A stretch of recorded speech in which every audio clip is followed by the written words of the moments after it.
Hey everybody, and welcome to my podcast, The Hidden Chronicles. My name is Dara, I'll be your host, and I'm here to tell you about some of the most interesting stories I found in history that nobody really knows about.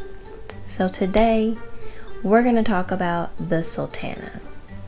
So the Sultana was a steamboat that traveled up and down the Mississippi River, transporting freight and passengers between St. Louis, Missouri, and New Orleans, Louisiana.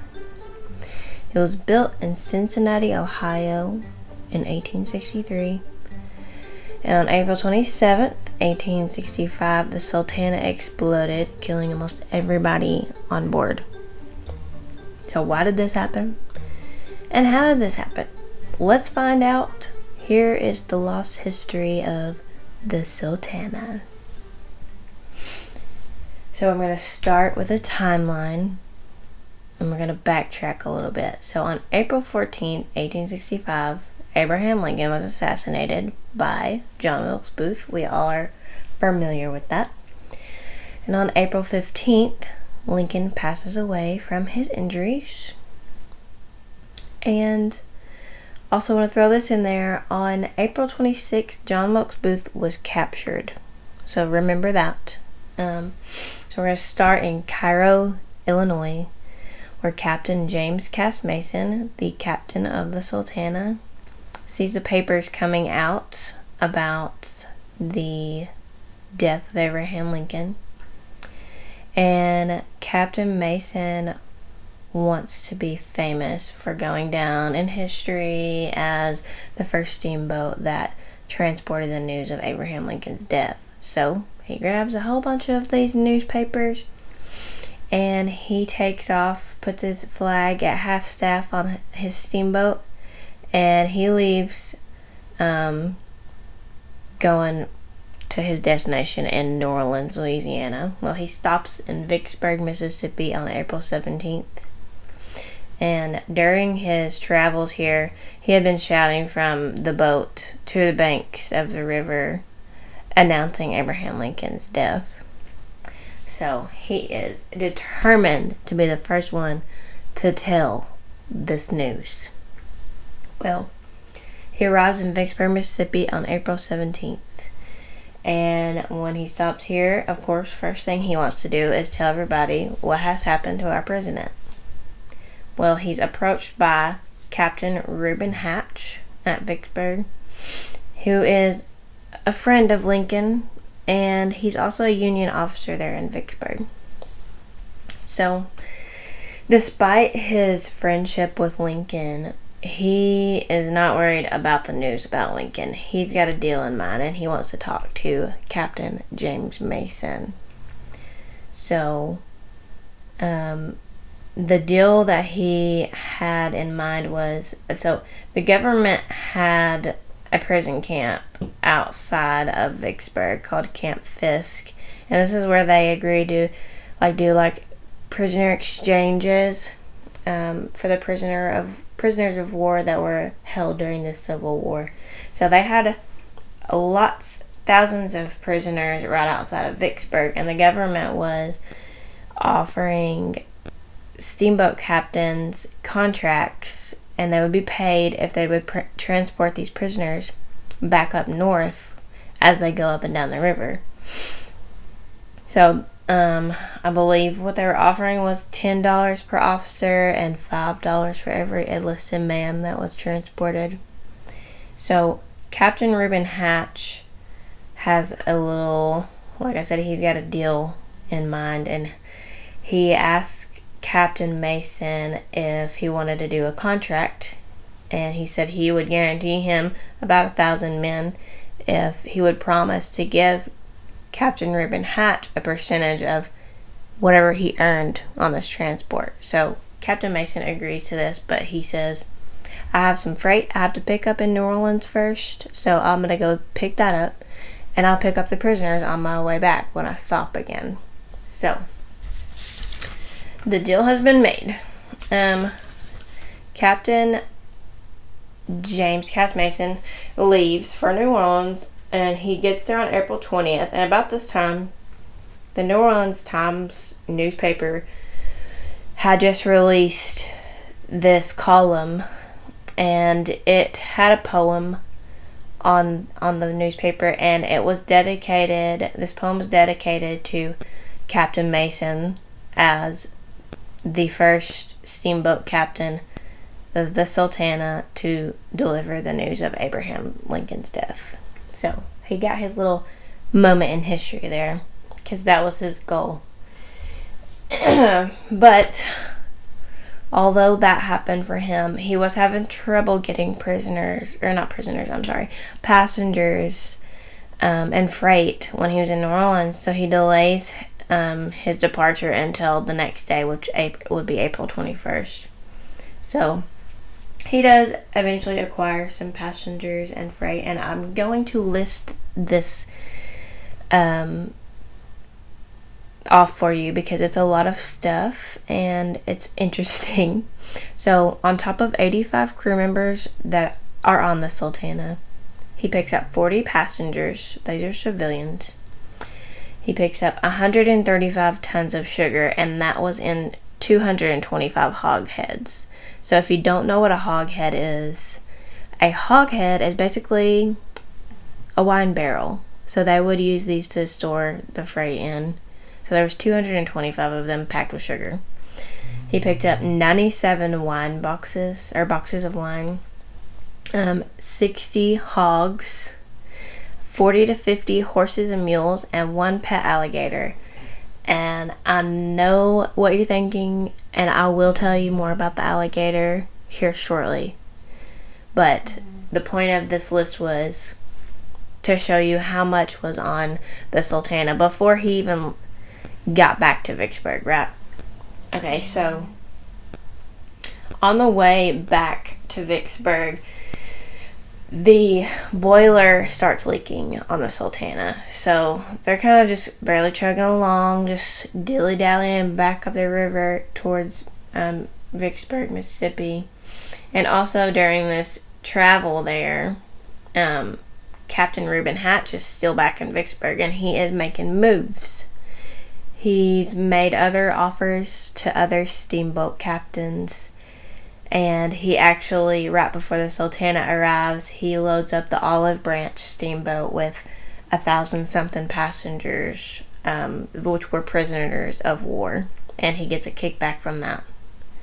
So, and I did want to mention these prisoners of war, a lot of them were from the Andersonville, Georgia camp, which was Camp Sumter, and Cahaba, Alabama prisoner of war camp. So I know some of y'all have probably heard of the Andersonville, Georgia prisoner of war camp that was in the Civil War. If you haven't, you can look it up. And it was a very brutal camp. So these prisoners that they were transporting, they were real skinny. They had been sick. So they weren't in the best shape. So anyways, they arrived back at Vicksburg on April 23rd.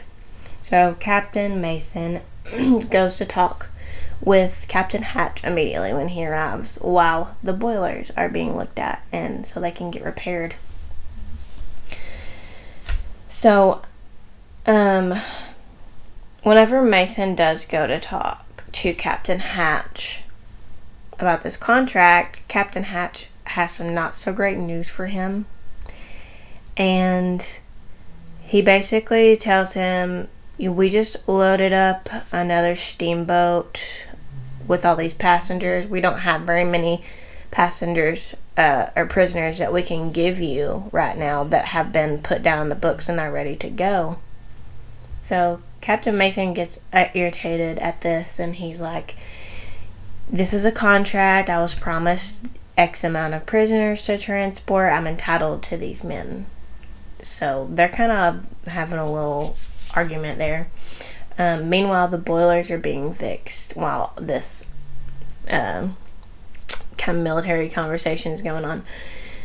And the guy that comes to fix the boilers, he said that they needed some pretty complex repairs, and there were the crew members were like, can you just like patch it up or do the best that you can? And he didn't want to at first. He says that if it's not done right, he didn't want to do it at all. But with, I guess, some convincing, they got him to just patch the leaky boiler.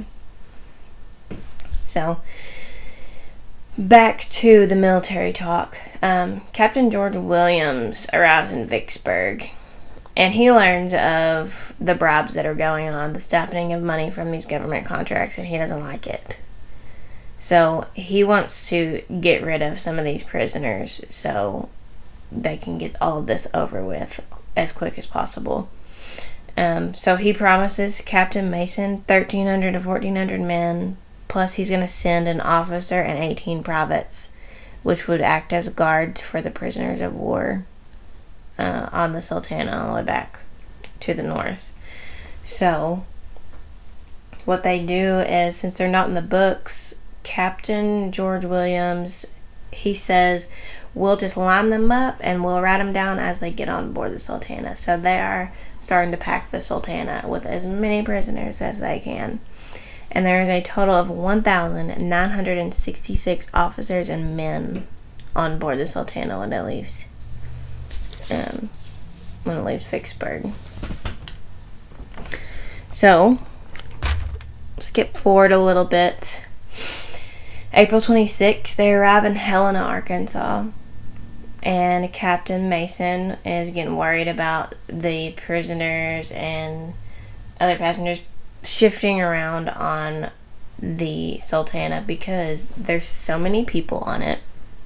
It is packed full, and also the Mississippi River is flooded at this time. So if you've ever seen the Mississippi flooded, it can get really, really bad. There's around Helena, it's really flat land. So when it does flood, it's just like a lake.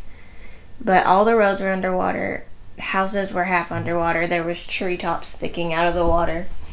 And it was really a sight to see for the prisoners of war on the Sultana. Because when they get to Helena, they see other Union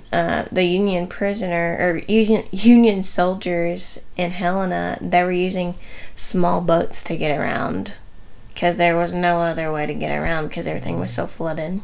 And there's actually a photographer in Helena right this time. His name was Thomas W. Banks, and he takes this famous picture of the Sultana, which I'm gonna post pictures on my Facebook page, Hidden Chronicles. So go follow it, go like it, and it'll have all those pictures so you can kind of put names with faces. And so in this picture of the Sultana, you can see the stacks, the boiler stacks coming out the top. One of them's smoking, one of them's not. Red flag. Just want to point that out. And you can see how loaded down the Sultana is. The paddles for the steamboat are on the sides of the steamboat rather than like the back. So you can see that they're like barely sticking out of the water. There's so many people on this boat and so much freight at the same time. Just insane amount. So they leave Helena around 8 o'clock in the morning, and they arrive in Memphis, Tennessee around 7 p.m. So in Memphis, they unload the sugar. They have the prisoners help unload these hog heads, and they also unload 60 hogs. And there was a little story I wanted to include in this. They actually dropped one of the hog heads when they were unloading. And 15-year-old Millard Gaston, he was a soldier that was on the Sultana, and Private W.M. Block, they found this broken hog head, and they start stuffing sugar into their pockets and their hats and their little satchels, whatever they can find, and they're going to take it back on the Sultana with them so they can eat it. And he even says a quote, "Our evening dreams were sweet, for we had eaten about 2 pounds of sugar each." And I wanted to include this because this is the night before the disaster happened. So continue on to April 27th. It was raining. So it is April. It's chilly in Arkansas in April. It's drizzling. the Mississippi's flooded. It's called the Mighty Mississippi for a reason. The currents are harsh. The water's choppy. It's muddy. It's nasty. And I'm sure the water is very cold at this point. So, Corporal Brunner aboard the Sultana starts hearing a hissing noise coming up through the pipes. And the pipes he's talking about, I believe, was supposed to be the steam exhaust vent. So he also overhears some of the crew having issues with the water in the boilers. So what they were doing was blowing the water out, and then some water would come back in the boilers. But it apparently wasn't enough water. I don't know what caused that, but Corporal Brunner runs to tell a comrade of his what he overheard. And in the middle of his sentence, they said, boom, the Sultana explodes right then. He doesn't even get his words out. But I feel like this was kind of like everybody kind of stirred around before this explosion happened because of that hissing noise.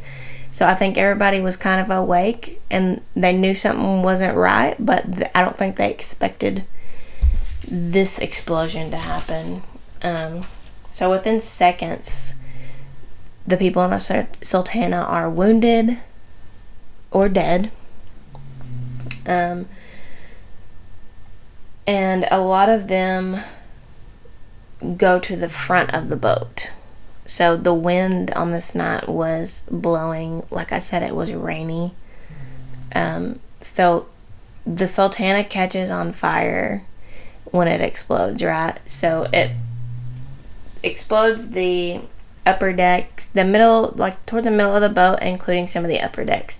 And also the pilot house catches fire, which is where they controlled the boat. So they weren't able to steer the boat at all. So they were just helplessly floating out here on fire. And people are hurt, and some have been thrown into the water from the explosion. So like I said, they all went to the front of the boat, and the wind was blowing the fire away from them. So they were safe there for a minute. But between, I guess, the current and the wind being so harsh, the paddle wheel housings broke on the sides of the Sultana.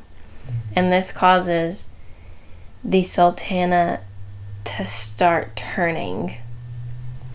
So as the Sultana turns, the flames are starting to move in a different direction. And they start blowing towards the front of the boat because at this point the Sultana's turned completely backwards. People start jumping in the water. There's so many people on this boat. Remember, they jump in the water. They're all drowning each other. They're burnt or very injured. And I'm going to go over what made this explosion happen, because I know you're probably thinking, oh, they shouldn't have patched the boilers, because that's what I thought too. But it actually is unknown what exactly caused the explosion. But due to the location that did explode on the boilers, it was not the patched part. It exploded in a different area. So I thought that was crazy. But there was a lot of theories. There's several theories that you can read about as to why the explosion happened. One of them I thought was super crazy, and I had to throw this in here because everybody loves a wild card.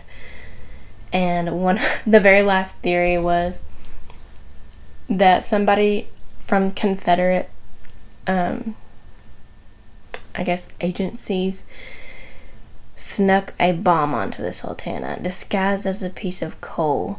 But this was determined to not be true later on.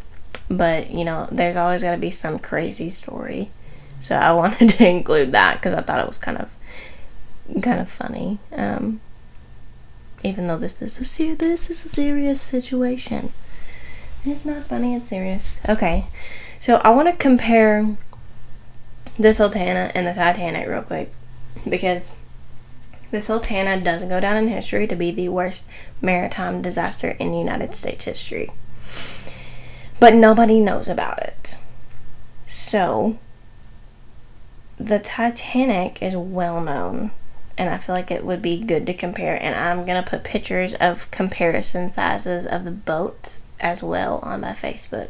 So make sure you go look at these pictures, because it will really help you understand the huge difference here. So the Titanic was 882 feet long and 92.5 feet wide. The Sultana was 260 foot long and 42 feet wide. So humongous difference. I want to go over the passengers. The capacity of the Titanic was 2,435 approximately. And the capacity of the Sultana was 376 passengers. Now remember, I told you they had 1,966 on the Sultana. They had over 2,000 when you take the other passengers and crew. Over 2,000 people on the Sultana. So aboard the Titanic was over 3,000. The fatalities of the Titanic were 1,534 approximately, and approximately 706 survivors. That's the Titanic. So aboard the Sultana, approximately 2,000. Fatalities, approximately 1,169. And survivors, approximately 961. Well, we can possibly take out 200 of those because some of them later died from their injuries that did initially survive.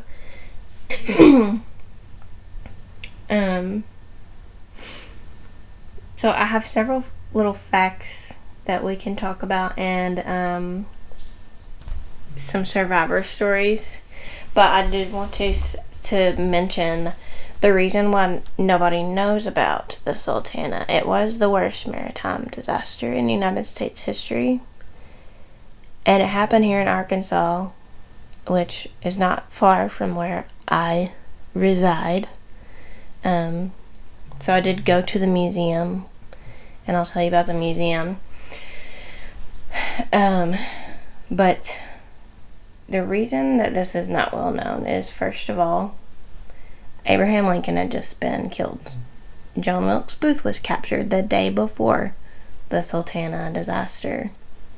So a lot of America was focused on that. So this didn't get as much attention. And then survivors from the Sultana, this was a traumatic experience, and a lot of them just didn't talk about it ever. So they didn't pass it down through their families. Their ancestors still come to the museum, and they're like, well, you know, one of my family members was on the Sultana, and they survived, and I've never heard them talk about it. And so, no, it wasn't passed down through our family. And then another reason that I think is because this was at the end of the Civil War. There had been so many battles with almost the same amount of casualties that it wasn't a big shock to them. They're used to hearing about large losses of life during this time period. So, let's talk about the alligator, because this just blew my mind, and I didn't know about this alligator until I went to the museum. So I'm gonna keep telling y'all, you have to go to the museum if you want to know more, because they will tell you all kinds of stuff. There's endless amounts of information about this. So anyways, the alligator. The alligator was brought onto the Sultana in New Orleans, and it was brought on there by a family, and they were going to take it home as a pet. Crazy, I know. So whenever the explosion happened and people were jumping in the water, the man that brought the alligator onto the Sultana runs back to the crate where the alligator is being kept, stabs the alligator, kills it, and he uses it to float on. He puts it under his arms like a pool noodle. I don't know if y'all use pool noodles, but yeah, like a little pool noodle, and he just kicks his feet. Smartest thing ever. R.I.P. to the alligator. But could you imagine if he didn't do that? So, on top of explosion, chaos, then there's alligator in the water. Oh my gosh. Yeah. So anyways, that's the alligator story, and I'm gonna put pictures of the alligator too, or not of the alligator, but the guy that brought the alligator onto the Sultana. So I'm gonna tell you, let's see, some survivor stories. So this one is actually about Captain James Cass Mason, but somebody did make an account on his behalf of his last whereabouts.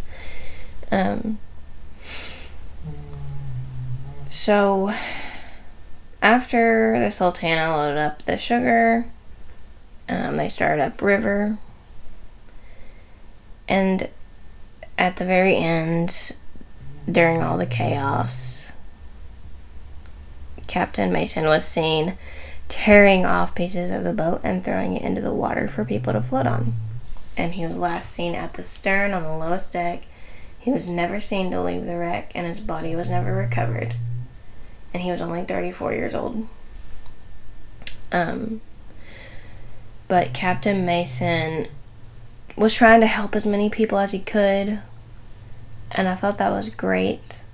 And R.I.P. Captain Mason. I'm gonna get off topic for a second, because I forgot to tell you this earlier.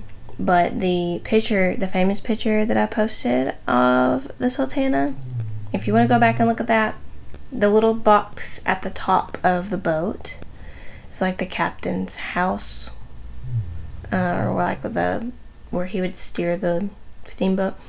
The man, you can see the man with the hat on, that is believed to be Captain James Cass Mason there. So I thought that was neat. Anyways, back on track. So another one is Hannah and Seth William Hardin Jr. And this one is very sad, but I thought it captured the tragedy of the Sultana and how serious it really was. So Seth and Hannah just got married a few months earlier, and they were returning from their honeymoon trip in the South. They both leapt into the river when the flames from the explosion really didn't give them any other choice. During all the chaos that was happening, Seth lost Hannah in the waters of the Mississippi. He fought really hard to find her. He was completely exhausted when he was found, and he was alive. But I thought that was really sweet and so sad. He really, really tried to find her and save her, but he just couldn't. So, there's so many more survivor stories that y'all can read, and I'll tell you where to find them at the end. So some small little facts for you. Most survivors floated on pieces of the boat until they made it to the shore or were rescued. So thank you, Captain Mason, for helping people find things to float on. And one man floated 10 miles on the back of a dead mule. Which, remember, there was mules on the Sultana when it exploded, on top of everything else. So yeah, in April, like I said, it's cold, it's chilly. So these people are in the water and they're floating along, and some of the survivors remembered clinging onto trees along the banks of the river. Some of them sang songs to keep their mind occupied, and others mimicked the sounds of the birds and frogs that they could hear around them. Awful. So awful. So word of the disaster reached Memphis. A passenger who was a teenage boy floated up. I'm sorry, my dog is snoring. if y'all can hear her. She's snoring in the background. She does that. Anyways, the news of the disaster reached Memphis when a a teenage boy floated to the waterfront, and he was alive, and he told them what happened. So they started search and rescue all night through the wee morning hours of April 27th. And many people were found naked when they were rescued. They took off their clothes because my thoughts were initially that the currents were holding them back. But honestly, the treetops were sticking out of the waters too, so they're probably getting hung on stuff. And also maybe a hypothermia type thing. I don't know. But they were brought back to Memphis. They were given a pair of red long johns to wear, and some of them even went out in Memphis wearing their red long johns. So they just kind of hung out there in Memphis for a little while until they were put back on another boat and sent home finally. So where's the Sultana now? It is in the same place where it went down, but it's about 2 miles from the river now because the river has moved. It's been a long time since this happened. So the water shifted, and it's about approximately 2 miles from the river now, and it lays dormant under a Arkansas soybean field. And in 1982, a Memphis attorney and a Sultana historian, Jerry O. Potter, located the buried remains of the Sultana. And Mr. Jerry O. Potter wrote a book called The Sultana Tragedy, which has tons of information. So I encourage you to get that book and read about it if you want to know more about this. But my main source for most of my information, I did use some websites initially, but I also used The Destruction of the Steamboat Sultana by Jean Eric Saliker. He and Jerry are both part of the Sultana Historical Museum Society. I'm not really sure what it's called exactly, but yes, the Sultana Disaster Museum, which is located in Marion, Arkansas, very, very close to where the actual disaster happened. And they are going to be opening up a new museum. I believe it's in March when they're going to be opening that up. So I really, really want you guys to go look at the museum. There's so much information. They do a tour for you. They tell you everything you could possibly know. And if you have questions, they will tell you more and more and more. There's so much to be found out about this. And I just find it really fascinating. So also there's one more book I want to tell you guys about before I go over the monuments. This is by Reverend Chester Berry, and what he did, he was a survivor on the Sultana, and what he did was basically he went around and interviewed survivors and got their accounts on the situation, on the event. And this has so many different people in it, and so many stories. It's called Loss of the Sultana and Reminiscence of Survivors. So all 3 of those books you can find at the Sultana Disaster Museum. And if you can't come to Arkansas, I wish that you do, but I'm pretty sure you can find all these books on Amazon as well. So the monuments, which I will go over last, and then I'll let y'all go. So there's 3 important monuments. The first one is, they're all important. I shouldn't say that. I'll just go in order. The first one that was put up at Mount Olive Cemetery. It's in Tennessee. This was put up by the Tennessee survivors in 1916. And now there's a monument at the Cincinnati waterfront where the Sultana was built, the Vicksburg waterfront where they picked up the prisoners of war, and at the Memphis Wharf, which was one of the last stopping places of the Sultana.